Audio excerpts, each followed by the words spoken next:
आज हम बात करेंगे ideal and non ideal solution के बारे में। तो चलिए देखते हैं क्या होते हैं ideal and non ideal solutions. हम इसको एक टेबल के फॉर्म में बात करेंगे बेटा, हम एक टेबल के फॉर्म में इसको पढ़ेंगे। तो हम बात कर रहे हैं ideal solution and non ideal solution. तो चलिए सबसे पहले इनके बारे में कुछ बातें जानते हैं कि क्या होते हैं आइडियल सॉल्यूशन। तो आइडियल सॉल्यूशंस आर दो सॉल्यूशंस विच फॉलो राउल्स लॉ, जो क्या करते हैं राउल्स लॉ को फॉलो करते हैं, उनको ही हम लोग क्या बोलते हैं बच्चों, उनको ही हम लोग बोलते हैं आइडियल सॉल्यूशन। यानी इनके लिए जो इक्वेशन होती है वो होती है total pressure is equals to P not A x A plus P not B x B.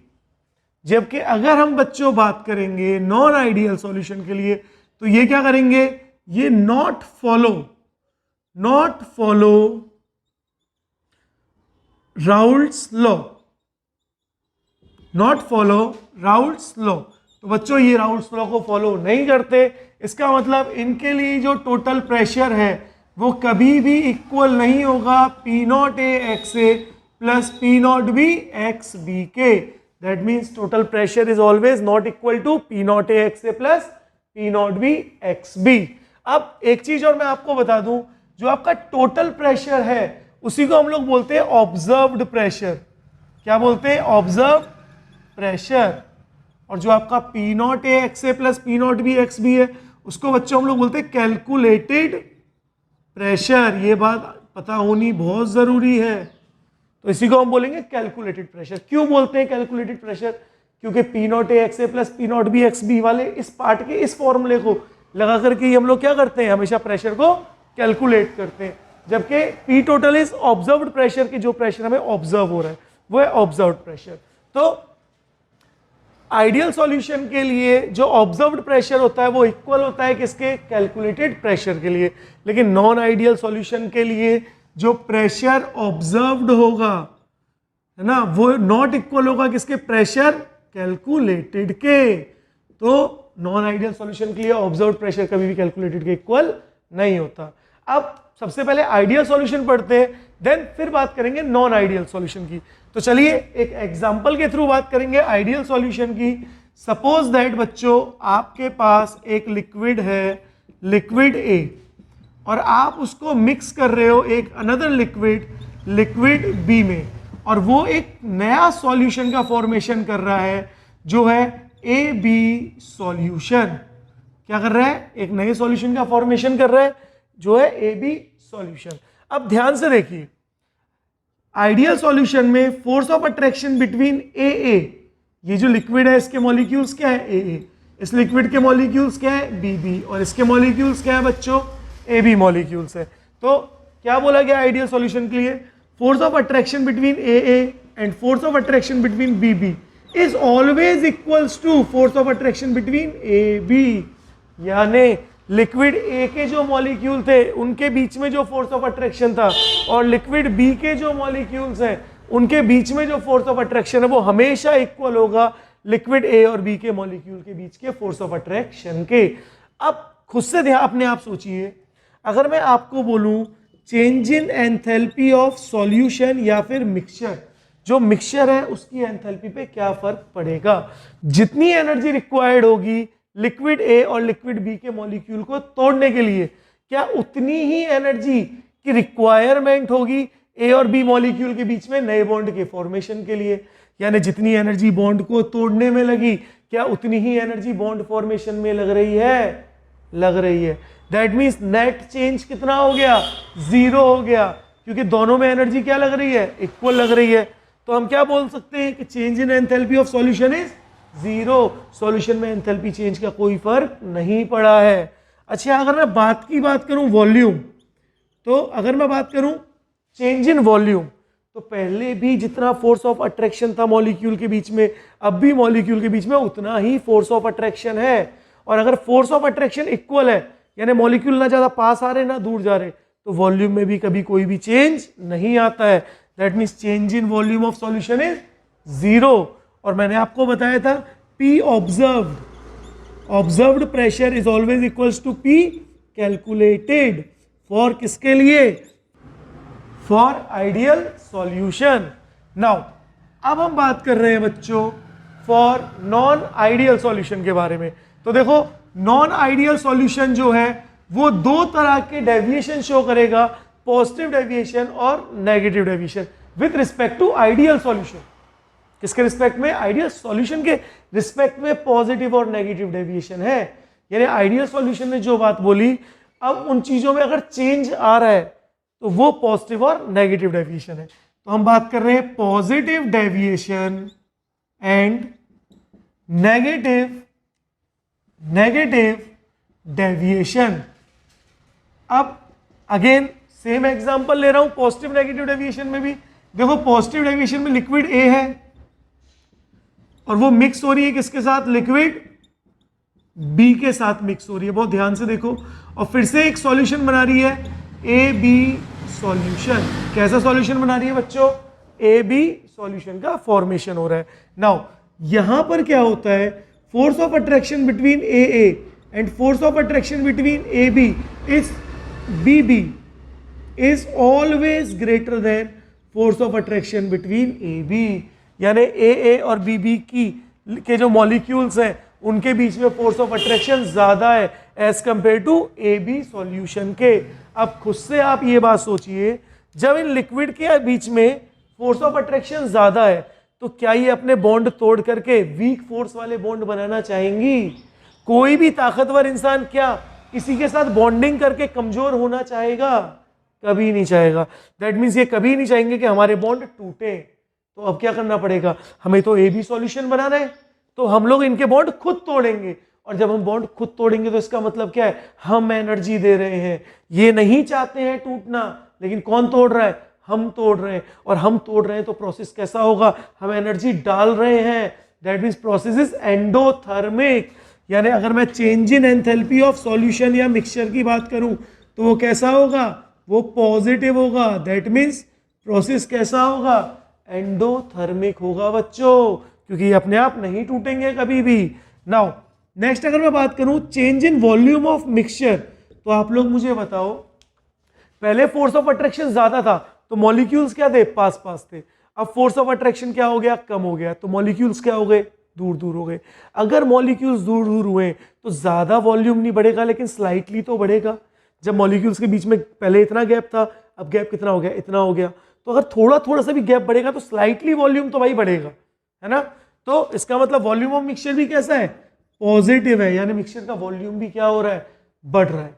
Now अब बात करते हैं ऑब्जर्व्ड प्रेशर और कैलकुलेटेड प्रेशर के बारे में। जरा आप मुझे एक बात बताओ, कैलकुलेटेड प्रेशर के अकॉर्डिंग ए और बी का फोर्स ऑफ अट्रैक्शन ज्यादा है, ए का फोर्स ऑफ अट्रैक्शन ज्यादा है, बी का ज्यादा है।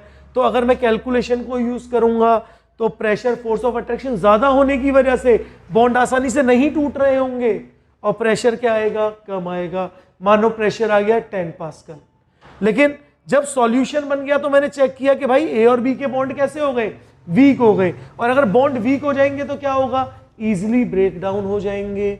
जैसे आप थोड़ा सा टेम्परेचर दोगे बॉन्ड आसानी से टूट जाएंगे।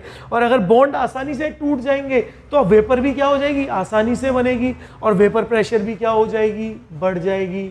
मतलब प्रेशर तो मानो आना था 10 पास्कल, लेकिन वीक फोर्सेस की वजह से अब क्या हो रहा है, प्रेशर जो है वो 10 पास्कल से ज्यादा आ रहा है। सपोज दैट आ रहा है 12 पास्कल।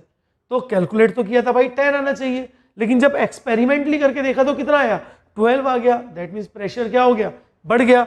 इसका मतलब क्या हुआ, observed pressure is greater than calculated pressure. Observed pressure is greater than calculated pressure. और ऑब्जर्व्ड प्रेशर भी हम लोग क्या बोलते थे, पी टोटल। तो P total is greater than P not A x A plus P not B x B. ये relations बहुत इंपॉर्टेंट है, ये रिलेशन पूछी जाती हैं। एक चीज और देखिए, पॉजिटिव डेविएशन तो सारी चीजें क्या आ रही हैं, पॉजिटिव आ रही हैं। प्रेशर भी क्या होता जा रहा है, बढ़ रहा है। ऑब्जर्व्ड प्रेशर ज्यादा होगा।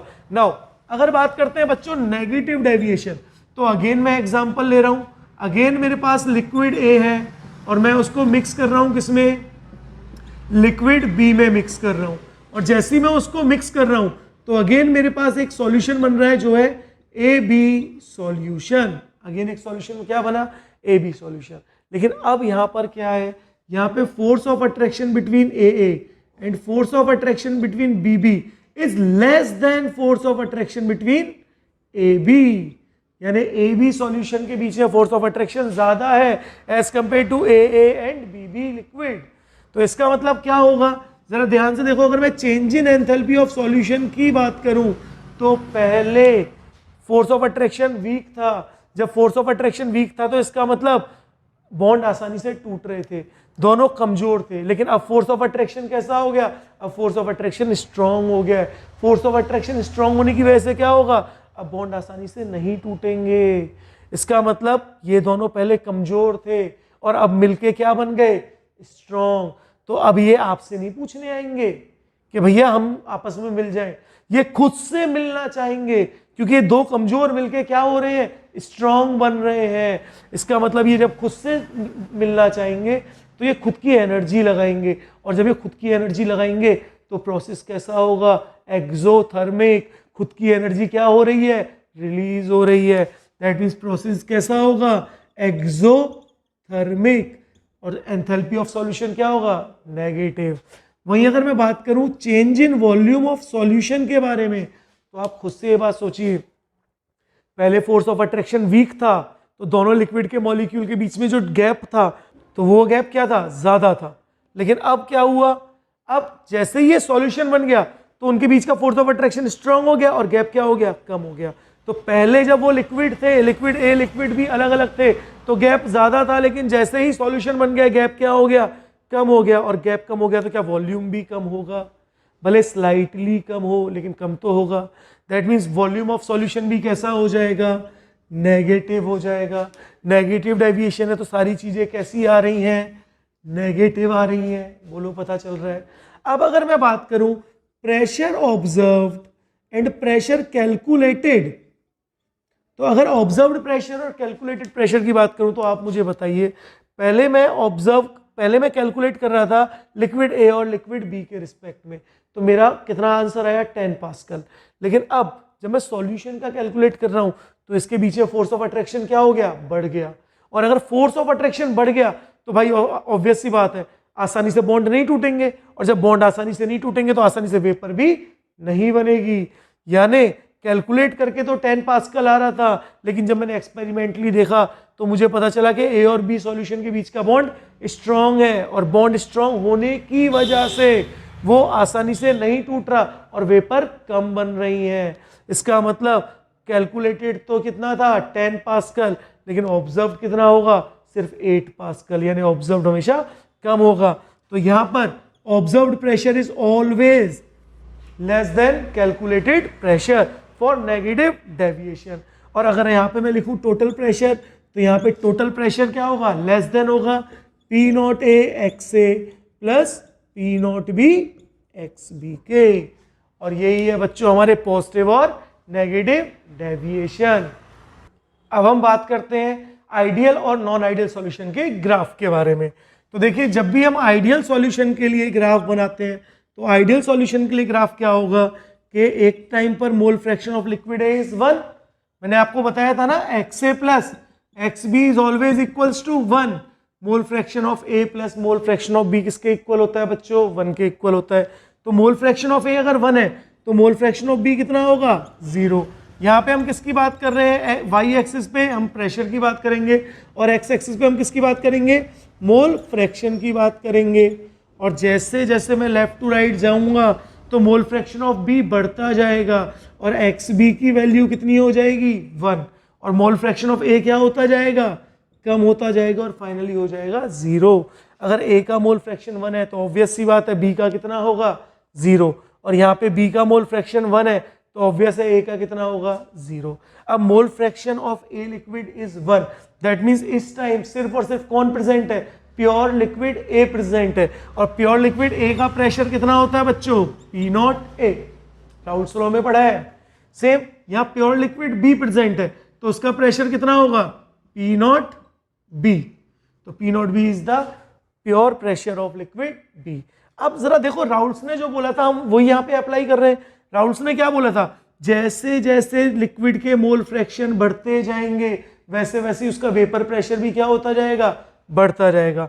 तो जैसे जैसे मैं लेफ्ट टू राइट जा रहा हूं तो मोल फ्रैक्शन ऑफ ए कम हो रहे हैं, लेकिन बी के मोल फ्रैक्शन क्या हो रहे हैं, बढ़ रहे हैं। और जैसे बी के मोल फ्रैक्शन बढ़ रहे हैं वैसे वैसे लिक्विड बी का प्रेशर भी क्या हो रहा है, बढ़ रहा है। That means partial pressure of liquid B is P not B x B. Same अगर मैं राइट टू लेफ्ट जा रहा हूं तो मोल फ्रैक्शन ऑफ किसके बढ़ रहे हैं, ए के मोल फ्रैक्शन बढ़ रहे हैं। और जैसे जैसे मैं आगे बढ़ा ए के मोल फ्रैक्शन बढ़ते गए, और जितने ज़्यादा मोल फ्रैक्शन ऑफ ए बढ़ते जाएंगे उतने ही ए का भी पार्शियल प्रेशर क्या होता जाएगा, इंक्रीज होता जाएगा। That means pressure of A is equals to P not A x A. और जब इन दोनों ग्राफ को हम यहाँ मिला देंगे तो टोटल प्रेशर क्या हो जाएगा, P not A x A plus P not B x B. अब कई बार बच्चे क्या कंफ्यूज होते हैं, सर आपने पी नॉट ए ऊपर क्यों लिखा, पी नॉट बी नीचे क्यों लिखा, या पी नॉट बी ऊपर क्यों लिखा, पी नॉट ए क्यों लिखा। क्योंकि जब भी हम लोग दो लिक्विड लेते हैं तो हम इस तरह से उनको लेते हैं कि हम उनको उनके बॉइलिंग पॉइंट के अकॉर्डिंग सेपरेट कर पाएं, है ना, ताकि हम उनको फ्रैक्शनल डिस्टिलेशन या नॉर्मल डिस्टिलेशन से सेपरेट कर पाएं। तो इसी वजह से मैंने दो अलग अलग लिक्विड ली और दोनों के बॉइलिंग पॉइंट में डिफरेंस है, जिसकी वजह से दोनों के प्योर लिक्विड के वेपर प्रेशर भी क्या होंगे, डिफरेंट होंगे। अब जरूरी नहीं है कि आप ए के ही ज्यादा करो, बी के प्रेशर को ज्यादा कर दो, है ना, बी लिक्विड का बॉइलिंग पॉइंट ज्यादा ले लो और ए लिक्विड का बॉइलिंग पॉइंट कम ले लो, वो तो आपके ऊपर डिपेंड करता है। नाउ बात करें पॉजिटिव डेविएशन, तो देखो पॉजिटिव डेविएशन में भी सेम आइडियल सॉल्यूशन की तरह ही ग्राफ बनेगा। अगर मैं दोनों के दोनों पॉजिटिव और नेगेटिव में ग्राफ बनाऊं तो दोनों के दोनों में यहाँ पर mole fraction of A is equals to 1 and mole fraction of B is equals to 0। Same यहाँ पे mole fraction of B is equals to 1 and mole fraction of A is equals to 0. This is P naught A, this is P naught B. This one is P naught A, यानी graph तो भाई same ही है। This is XA equals to 1, XB equals to 0.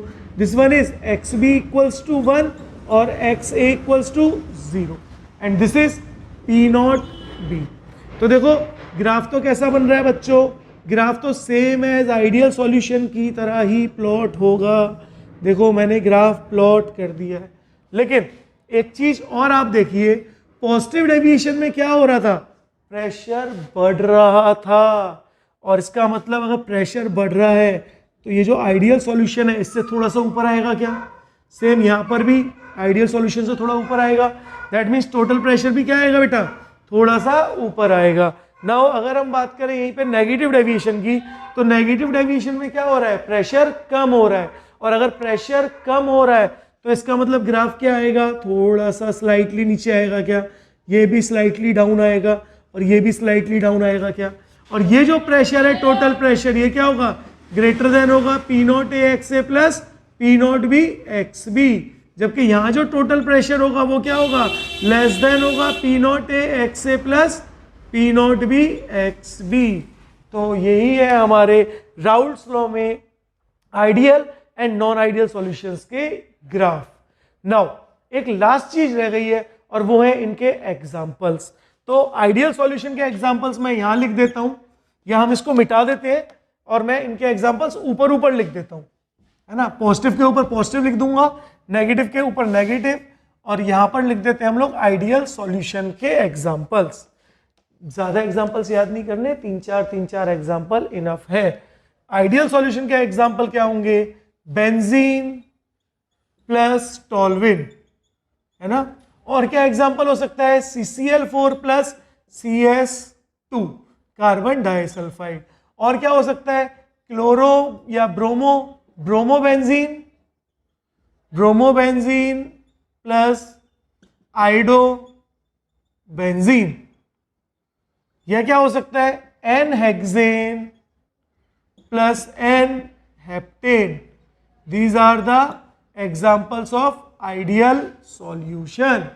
लेकिन अगर हम बात करें non ideal solution और उसमें भी हम बात करें पॉजिटिव डेविएशन के बारे में, तो पॉजिटिव डेविएशन के एग्जांपल क्या हो सकते हैं, water plus ethanol, ethanol is alcohol, या फिर water plus methanol CH3OH। Alcohol water तो सबको ही पता है, तो अल्कोहल में जब अल्कोहल में वाटर डालते हैं तो उनका वॉल्यूम भी क्या हो जाता है, स्लाइटली बढ़ जाता है। और क्या एग्जाम्पल हो सकता है? ये एग्जाम्पल बहुत इंपॉर्टेंट है, जरा इसको देखो, acetone plus ethanol, acetone plus ethanol.